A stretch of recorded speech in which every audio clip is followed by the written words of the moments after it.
German बेआइन्सको प्रुफुङ्स module इम युबरब्लिक। यसमा 4वटा main topic हुने गर्छ मोड्युल। एउटा लिजनको हुन्छ, ह्युरिन, श्राइबिन र एक्सप्रेसन। लिजनमा 5 टाइल हुन्छ, फुन्फ tile, ions, Joy, Durai, fear, उन फुन्फ। त्यो फुन्फ टाइलको चाहिँ फुन्फ उन जेक्सिस मिनेटन चाइड चाहिँ हामीलाई मिलेको हुन्छ, 65 मिनट यसको लागि मिल्छ। यस कारणले गर्दा यो डेली 1 आवर प्र्याक्टिस गर्नलाई चाहिँ केही गाह्रो हुँदैन स्टार्टिङदेखि नै। त्यसपछि ह्युरिनको लागि हाम्रो चाहिँ 4 टाइल हुन्छ, ions, Joy, Durai and 4 tile हो। त्यो 4 टाइलको लागि चाहिँ 40 मिनट्स हुन्छ। यसको लागि पनि अब 40 मिनट्स युट्युबहरू हेर्दा ओपन गर्दा चाहिँ 1 आवर, यसको लागि पनि 1-2 आवर भयो। त्यसपछि श्राइबिन पनि हामीले चाहिँ ड्राई टाइल हुन्छ, आइन्स, जोय उन ड्राई। ड्राई टाइलको चाहिँ मिनेटन चाइट हेर्ने हो भने 60 मिनेटन चाइट्स हुन्छ।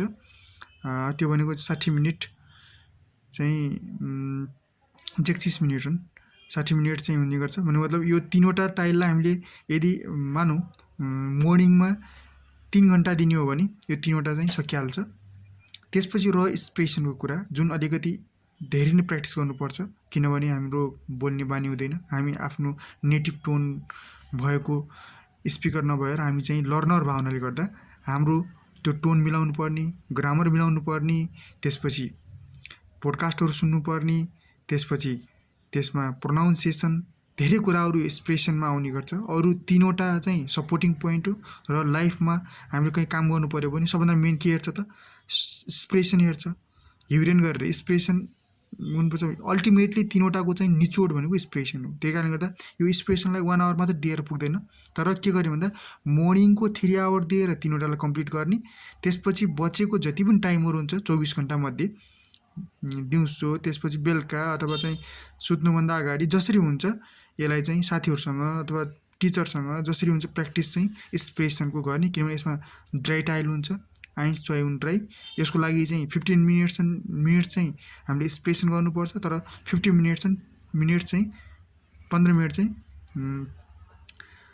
फिम्चेन मिनेटन साइट फर भराइटनको लागि दिइन्छ यस प्रिपरेसनको लागि। त्यसपछि 15 मिनेटन साइड चाहिँ एक्सप्रेसनको लागि दिइन्छ। एक्सप्रेसनमा पनि स्पेसली के हुन्छ भन्दा गेमाइन्जाम प्लानिङ हुन्छ, मतलब साथीसँग मिलेर प्लानिङ गर्ने। त्यसपछि एउटा चाहिँ सोलो हुन्छ हैन, मोनोलोग चाहिँ टाइपको प्रेजेन्टेसन गर्नुपर्छ। अनि त्यसमा चाहिँ के हुन्छ भने जोय क्वेसन त्यसमा चाहिँ भन्नुपर्ने हुन्छ विथ फिडब्याक, अनि त्यसको एन्सर दिनुपर्ने हुन्छ। भनेपछि यो एक्सप्रेसनको कुरा भयो। त्यही भएर हामीले छुट्याउँदाखेरि यो बेआइन्सको कोर्समा हैन, डोइच बेआइन्सको कोर्समा चाहिँ लिजन, ह्युरिन र श्राइबिनलाई 1 आवर 3 आवर्समा बिहान सकाइहाल्ने। त्यसपछि दिउँसोको टाइम, बेलुकाको टाइम, रातिको टाइम जति हुन्छ एक्सप्रेसनमा जोड दिने। किनभने एक्सप्रेसनले अरू पनि चाहिँ हेल्प गर्छ। जस्तै लिजनमा ग्रामर यहीँ पढ्यो भने यहाँ हेल्प गर्यो।